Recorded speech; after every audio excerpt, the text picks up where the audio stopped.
Thank you all for joining us this morning, and special thanks to Pat Felder for hosting us, and for Congressmen Bill Cassidy and Charles Boustany for coming out.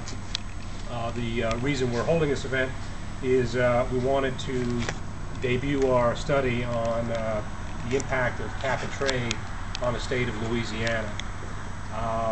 As you all know, there is proposed climate change legislation being discussed in Washington, and it's an important issue for everybody around the country, but particularly here in Louisiana. And so what we wanted to do was take a look at the legislation and see exactly how would it impact our state. This study is a joint project of the Pelican Institute for Public Policy and the American Council for Capital Formation. And if you have any questions afterwards of a very technical nature, I can put you in touch with the author of this report, Margot Thorning. The reason we wanted to engage in this study was that policymakers like these congressmen are struggling with the question of what to do about potential environmental problems. And as they make their decision, they need to have accurate information about the costs associated with any potential legislation. Policy decisions require a sort of cost-benefit analysis, and it's not an exact science, but anytime you're trying to address a problem, you need to know what the costs of this possible solution are going to be. So naturally, the study which we're distributing has a lot of detailed information about what the impact of the cap and trade legislation would be. I encourage you to read the full report and follow up with any questions. But I'd like to, before turning things over to the congressman, I'd like to highlight a few key facts from this study. Three things I want to point out. First of all, cap and trade would lead to higher energy prices. I think we all know that, but that's something that's real important and would have a real big impact on everybody around the state.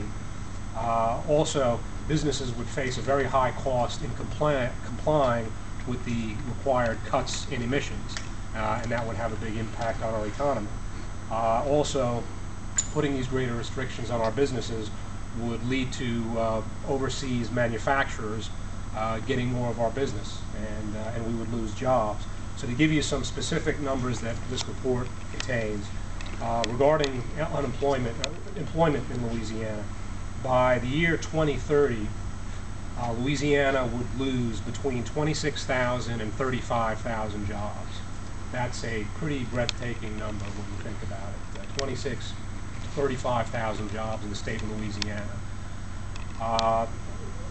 The gross state product would be reduced by 5.1 to 6.9 billion dollars, again by the year 2030.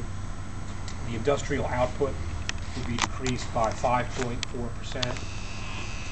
State budget revenues, tax revenues would be reduced by about $690 million by 2030.